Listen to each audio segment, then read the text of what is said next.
Keys here with Manta Math. Today's lesson will be Algebra 1, Chapter 2, Solving Equations, Section 2.1, Solving one-step equations. I think this one is a relatively easy lesson, so you should be able to pick it up quick. So let's get started. So let's first cover the addition and subtraction properties of equality. The addition one says, for any real numbers a, b, and c, if a equals b, then a plus c equals b plus c. Here's an example. If x minus 7 equals 9 and we want to solve for x, we want to add 7 to both sides, since whatever we do to one side we do to the other. That crosses out and x equals 16. There's our answer. The subtraction property of equality says that for any real numbers a, b, and c, if a equals b, then a minus c equals b minus c. So here's another example. If x plus 8 equals 17 and we want to solve for x, let's subtract 8 from both sides of the equation. And this cancels out and x equals 9. Okay, so let's do some other examples. X plus 27 equals 36. Solving for x, we want to do the opposite of our sign and subtract 27 from both sides of the equation to get x by itself. That crosses out and x equals 9. Okay? Our second example, x minus 5 equals negative 8. We want to get x alone, so we want to add 5 to both sides of the equation. The 5's cancel out and x equals negative 3. And on a side note, if you want to check your answers, you can just plug your answer back into the equation and see if it makes sense. 9 plus 27 equals 36. 9 plus 27 simplified as 36 equals 36, and that's always true. So we're right here.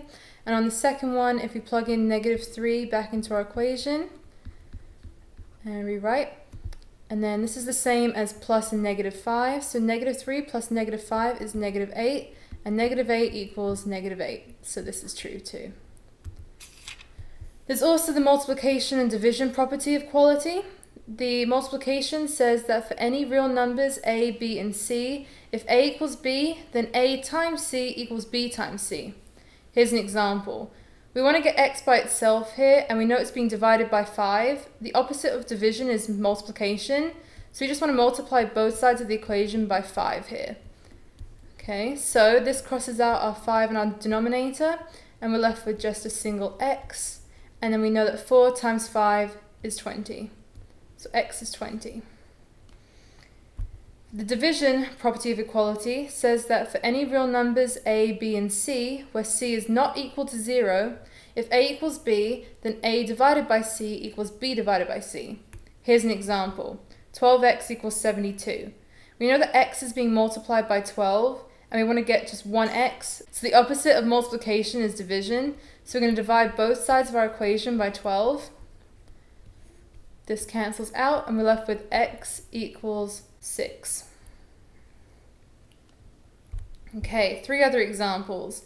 Negative 7y equals 35. Again, we want to get y by itself, so we're going to divide both sides by negative 7. This cancels out, and y equals negative 5. Again, positive divided by negative gives you a negative. In the second example, we see that x divided by 5 equals 60. We want to get x by itself, so we want to multiply both sides by 5.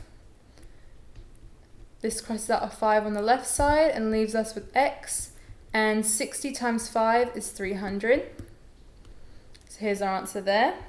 In our third example, we see that 7x equals negative 7 halves. We want to get x by itself, so divide both sides by 7. This crosses out on the left side, and you're left with x equals negative 7 halves. I'm going to slightly write this different, and that will be divided by 7 over 1. This is virtually the same thing as if we said that negative 7 halves is multiplied by the reciprocal of our second number, which is 1 over 7. And then you just want to multiply across the numerators and denominators, and you get negative 7 over 14, which we can simplify to negative 1 halves. So there's our answer. Okay, there's another topic in this lesson that's called solving using reciprocals. So we want to get x by itself, but we have 5/3 being multiplied 2x. So to counteract this, we want to multiply both sides by 3. Okay, this cancels out our 3 in the denominator, and we're left with 5x equals 48. We want to get x by itself again, so divide both sides by 5. This cancels out, and you're left with x equals, and we can't simplify this, so we're going to leave it as 48/5. In the second example, we have 3/2 times x equals -32. It's pretty much the same thing as the last example. We want to get the x by itself, so the first step is to multiply by 2 on both sides. This cancels out the denominator, and we're left with 3x equals -64. And then you want to get x by itself to divide both sides by 3. This cancels out, and you're left with x equals, and then we can't simplify again, so -64/3.